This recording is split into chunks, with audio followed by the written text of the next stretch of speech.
Hello, नमस्ते. कसे आहात सगळे? छान ना? आज आपण लग्नाला खर्च करायचा का, लग्न मोठं करावं का, ह्याच्याबद्दल थोडंसं बोलूया. जनरली कसं म्हटलं जाते, लग्न हे आपले जन्मात एकदाच असते, त्यामुळे लग्न कसं एकदम मस्त व्हायला पाहिजे असं जनरली म्हटलं जाते. त्याच्याशिवाय आपण काही शाही वेडिंग्स बघतो. फॉर एक्झाम्पल, अंबानींचे घरातलं लग्न आपण बघितलं.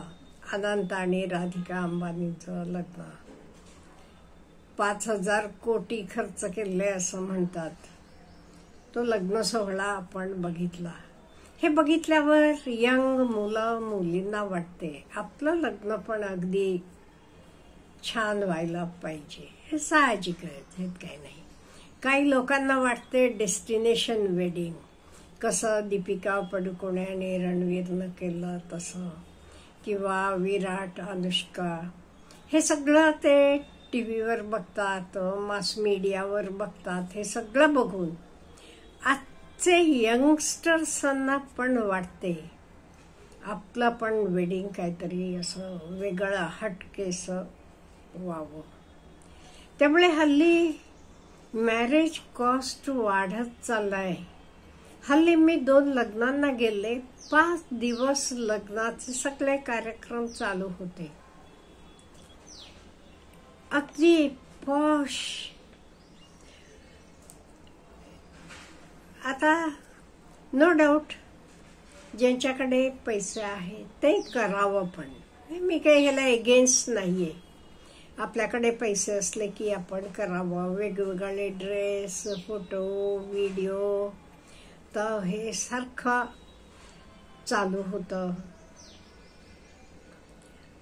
अगदी ठीक आहे, लोक पण भरपूर लोक होती आणि मस्त एकदम अगदी सिनेमातनं दिसते तसं सगळं कार्यक्रम चालू होते. अगदी छान, मस्त. आम्ही पण एन्जॉय केलं, सगळेच एन्जॉय केलं, छान. पण असं प्रत्येकाला करणं शक्य आहे का, हा प्रश्न आहे इथे. किंवा आपल्याला मेन खर्च काय काय असतात आयुष्यात, मोठे खर्च असे बघितले म्हणजे करायला पाहिजे असं जनरली लोक करतात. किंवा असं पहिलं शिक्षण, दुसरं लग्न, आणि तिसरं मुलांना मोठं करणं. हे 3 महत्वाचे आणि खर्च असतात. आता शिक्षणाला खर्च करणं प्रत्येक जण समजू शकतो, करायला पाहिजे का, म्हणजे आज शिक्षण असलं तर पुढे सगळं काही आहे, नाही ते काही नाही. त्यामुळे शिक्षणाला खर्च करायला पाहिजे. लग्न मी म्हटलं तसं आयुष्यात एकदाच असते आणि स्वीट मेमरीज असतात त्या, म्हणून प्रत्येकाला वाटते आणि ते चूक नाहीये.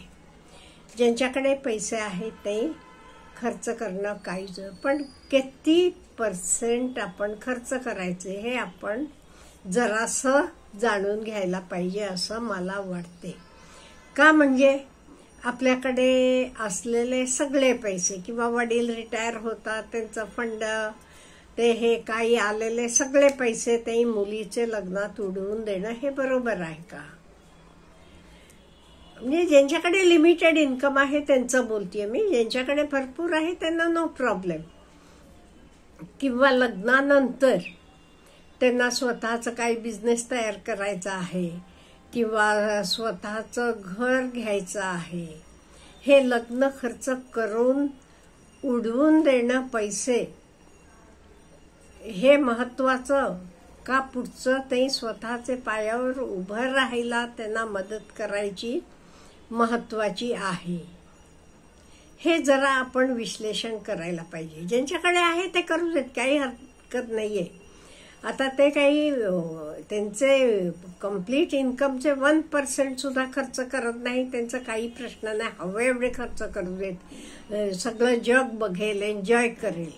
पण ज्यांच्याकडे लिमिटेड रिसोर्सेस आहेत, बाप नुकताच रिटायर झालेला आहे, त्याचे फंडाचे पैसे सगळे त्यांना मुलीच्या लग्नासाठी उडवायचे का?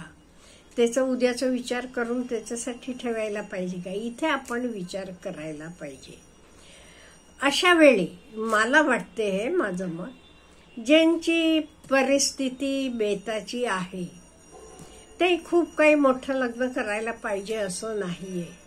कोर्ट मॅरेजेस आहेत किंवा अगदी छोटे आहे. एस्पेशली कोरोना काळात आपण बघितलं की किती श्रीमंत लोक सुद्धा अगदी कमी लोकांना बोलवून अगदी घरासमोरच मांडव घालून घरातच लग्न करत होते. आपण बघितलं का नाही? आणि असे टाईपचे लग्न केली तरी काही वाईट नाही. मला वाटते हे पण आपण सर्वांनी जरासं समजून घ्यायलाही पाहिजे आणि फॉलो करायला पण पाहिजे का? म्हणजे तेच पैसे आपण ह्या नवरा आणि नवरीला पुढे आयुष्यात उभं राहण्यासाठी काही नवीन सेटअप त्यांना घालायचं असेल किंवा काही करा, त्याच्यासाठी ते पैसे आपण वापरू शकतो. आता नुकतंच झालेला एक घडलेली घटना सांगते मी. एक आमचे ओळखीचे मुलीचं लग्न होतं. फार श्रीमंत नाही, मिडल क्लास लोक. पण तिची हौस एवढी दांडगी बरं का, खूप हौस तिला. मग ब्युटिशियन तिनं पुण्याहून मागवली. त्या ब्युटिशियनची फी होती 50,000. ती तिनं आपले सगळे मित्रांना, तुम्ही काहीतरी मला गिफ्ट देणार आहात ना, मग तुम्ही मला गिफ्ट देऊ नका, ते कॅश द्या मला. असं असं ब्युटिशियन मी सांगितलेली आहे, तिला एवढा एवढा खर्च आहे, त्यामुळे त्याच्यासाठी द्या म्हणून तिनं असे ते 50,000 गोळा केले. मला वाटलं हे माझं पर्सनल मामला, हे काही तिला वाटतं तिचं लग्न तिला ठीक आहे. मला वाटलं हे सगळं एवढं सगळं करायला तोंड धुतलं की सगळं गेलं की 50,000 पाण्यात, असे मला वाटलं. आणि असं काही त्यांची परिस्थिती काही उत्तम आहे असं काही नाहीये. तसं असताना अशी उधळपट्टी माझे कडनं, मी म्हणते उधळपट्टी, त्यांना ती उधळपट्टी वाटत नसेल, अशी उधळपट्टी करणं योग्य आहे का? ज्यांच्याकडे आहे त्यांच्याबद्दल मला काही म्हणणं नाही. हे नाही त्यांच्याकडे, अगदी मध्यमवर्गीय लोक आहेत, पण अशी हौस मुलींनी म्हणून का बाळगावी? 50,000 रुपये देऊन पुण्याहून ती ब्युटिशियन बोलावणं, आणि तिच्याकडे पैसे नाहीत म्हणून आधीच सगळे आपले मित्रांना वगैरे, तुम्ही जे काही काय तर तुम्ही देणारच आहात मला गिफ्ट, तुम्ही ती कॅश द्या म्हणून ते सगळे पैसे कॅशमध्ये गोळा करून ते 50,000 तिला दिले. आणि काय हो, लग्न झाल्यावर संध्याकाळी आपलं तोंड बिंड धुतलं की सगळं तुमचं मेकअप बिकअप सगळं गेलं की 50,000 पाण्यात. त्यामुळे असा आपण खर्च करा, हा विचार करण्यासारखाला टॉपिक आहे. मी म्हणते पण ही चेष्टा नाही, हे खरं खरं घडलेलं सांगते मी. आणि त्यामुळे जरासा विचार करायला पाहिजे सगळे. ओके, कपडे लत्ते चांगल्यापैकी घ्या, असं काही नाही आपण लाखाची साडी घ्यायला पाहिजे, 75,000चा ड्रेस घ्यायला पाहिजे. आणि हल्ली तरी वेगवेगळे टाईपचे ड्रेस काय, अमुक काय, सगळं वरात काय, डान्स प्रोग्राम काय, त्याला सगळं बोलावलेलं आहे, खूप असते सगळं. त्यामुळे हा सगळा खर्च आपण करणं योग्य आहे का? का तेच पैसे आपण त्या मुला मुलींना लग्नानंतर स्वतःचं आयुष्य चालू करण्यासाठी द्यावे? तुम्हाला काय वाटते?